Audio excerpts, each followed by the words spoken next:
কোন মেয়েদের উপর দুষ্ট জিন আসর করে আর কোন ছেলেদেরকে পরি পছন্দ করে? খুব চমৎকার প্রশ্ন।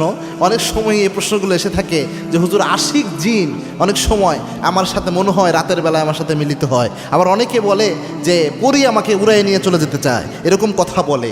এই ব্যাপারে সুস্পষ্ট হাদিসের কোনো নির্দেশনা রয়েছে কিনা খুব গুরুত্বপূর্ণ একটা বিষয়। আল্লাহ রাব্বুল আলামিনের একটা সৃষ্টি জগতের মধ্যে একটা সৃষ্টি হচ্ছে এই জিন জাতি, এবং কি আল্লাহ রাব্বুল আলামিনের স্পষ্ট ঘোষণা, অমা খলাকতুল জিন্না ওয়াল ইনসা ইল্লা লিয়াবুদুন, আমি মানব জাতি এবং জিন জাতিকে শুধুমাত্র কেবলমাত্র আমার ইবাদতের মধ্যে জন্য সৃষ্টি করেছি। আল্লাহ বলেছেন ইবাদতের জন্য সৃষ্টি করা। তবে ইবলিস, যে শয়তান যাকে আমরা বলি, এই শয়তান কিন্তু মূলত আপনার দুষ্ট জিন থেকে আসা। এই দুষ্ট জিন মানুষের ব্লাডে চলে যেতে পারে। ইবলিসকে যখন আল্লাহ জান্নাত থেকে বের করে দেয়, যখন সে অবাধ্য হয় আদম আলাইহিস সালামকে সেজদা করতে, তখন ওই ইবলিস কয়েকটা ক্ষমতা আল্লাহর কাছে চেয়ে নিয়েছিল। তার মধ্যে একটা হচ্ছে যে বান্দার ব্লাডে ঢুকে সে ধোঁকা দিতে পারবে, এরকম ক্ষমতা আল্লাহর কাছে চেয়ে নিয়েছে। আল্লাহকে তখন বলেছে, আল্লাহ আপনার কোনো বান্দা জান্নাতে যাবে এরকম কোনো বান্দাকে আমি রাখবো না, কোনো বান্দাকে আমি শান্তি দিব না। ডান দিক, বাম দিক, পিছন দিক, সামনের দিক, সব দিক থেকে আমি তাকে ধোঁকা দিব। আল্লাহ রাব্বুল আলামিন ঘোষণা দিয়েছেন, সব দিক থেকে তুই ধোঁকা দিবি, আর আমার বান্দা উপরের দিকে আমি আল্লাহর কাছে যখন চাইবে আমি আল্লাহ সব মাফ করে দেবো বান্দার। সুবহানাল্লাহ বিহামদি। সুতরাং ইবলিস শয়তান আপনার রক্তে রক্তে ঢুকতে পারে, আপনার পুরো শরীরের মধ্যে মিশে যেতে পারে, এই ক্ষমতা তার রয়েছে আপনার ব্লাডে ঢুকে যাওয়া।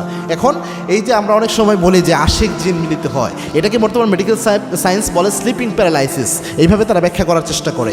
আর অনেক ফুকাহা একরাম, ওলামা একরামও বলেছেন যে প্র্যাকটিক্যালি একজন মানুষের সাথে একজন জিন মিলিত হতে পারে না, এটা অসম্ভব। অর্থাৎ একদম প্র্যাকটিক্যালি মিলিত হবে এটা সম্ভব নয়, তবে আপনাকে স্পর্শ করতে পারবে, আপনাকে টাচ করতে পারবে, এটা সম্ভব। এবং এরকম কথাও পাওয়া যায়, এরকম কোরআনের আয়াতের থেকেও ইঙ্গিত পাওয়া যায়, হাদিস থেকেও ইঙ্গিত পাওয়া যায় যে দুষ্ট জিন শয়তান তাকে স্পর্শ করেছে, এরকম বক্তব্য রয়েছে। তার মানে দুষ্ট জিন শয়তান স্পর্শ করতে পারে। এবং কি একটা হাদিস রয়েছে, আল্লাহর হাবিব সাল্লাল্লাহু আলাইহি ওয়াসাল্লাম জানিয়েছেন, কেউ যদি অনেক দিন যাবত ময়লা জামা কাপড় রেখে দেয়, ঘরের মধ্যে ময়লা আবর্জনাও যদি থাকে, ওই জায়গায় দুষ্ট জিন নিজের শরীরকে স্পর্শ করায়। এবং আপনি যদি বিছানা ঘর আবদ্ধ রেখে চলে যান, আপনার বিছানার মধ্যে, আপনার কাপড় চোপড়ের মধ্যে দুষ্ট জিন এই জায়গায় নিজেকে স্পর্শ করাতে পারে, যার কারণে ঘরে ঢোকার সময় বিসমিল্লাহ বলে প্রবেশ করতে হয় এবং সালাম দিয়ে প্রবেশ করতে হয় ঘরের মধ্যে। এটা গুরুত্বপূর্ণ একটা বিষয়।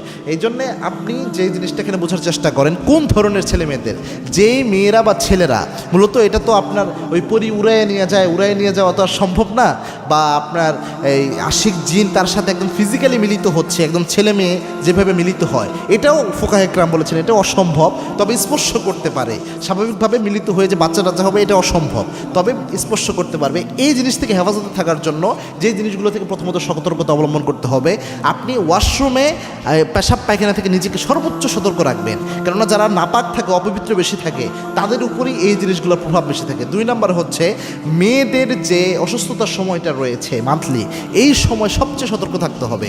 এই সময় আপনি পারলে মুখস্থ যে দোয়াগুলো, মাসনুন দোয়া, যেগুলোতে নিজেকে নিজে প্রোটেক্ট করতে হয়, মুখস্থ থাকলে আপনি পরে ফু দিবেন। এই সময় আরও বেশি পড়া উচিত মুখস্থ দোয়াগুলা। যেমন আপনি মুখস্থ এই যে বিসমিল্লাহিল্লাযী লা ইয়াদুররু মা ইসমিহি শাইউন ফিল আরদি ওয়া লা ফিস সামা ওয়া হুয়াস সামিউল আলিম, 3 বার সকাল সন্ধ্যা অবশ্যই পড়বেন, এই জিনিসগুলো পড়বেন। পাশাপাশি ঘরে অপরিষ্কার অপরিচ্ছন্ন জিনিসপাতি রাখার চেষ্টা করবেন না, এই কাজগুলো করবেন। অনেক ছেলেরা পেশাব থেকে সতর্ক থাকে না, যার কারণে এই ধরনের সমস্যা অনেক সময় হয়ে থাকে। অনেক সময় দুষ্ট জিন অনেক সময় ভয় দেখায়, স্বপ্নের মধ্যে এলোমেলো স্বপ্ন দেখায়, এই জিনিসগুলো হয়। আল্লাহ রাব্বুল আলামিন আমাদেরকে বুঝার তৌফিক দান করুন। পাশাপাশি সুন্নাহ ভিত্তিক যে রুকিয়া রয়েছে এটা করবেন, অর্থাৎ আয়াতুল কুরসি, সূরা বাকারার শেষ 3 আয়াত, শেষ 4 কুল, অর্থাৎ সূরা কাফিরুন, সূরা ইখলাস, সূরা ফালাক, সূরা নাস এবং সূরা মুমিনুনের শেষ 4 আয়াত, এগুলো পড়ে শরীরকে ফু দিবেন, কোনো সমস্যা ইনশাআল্লাহ হবে না।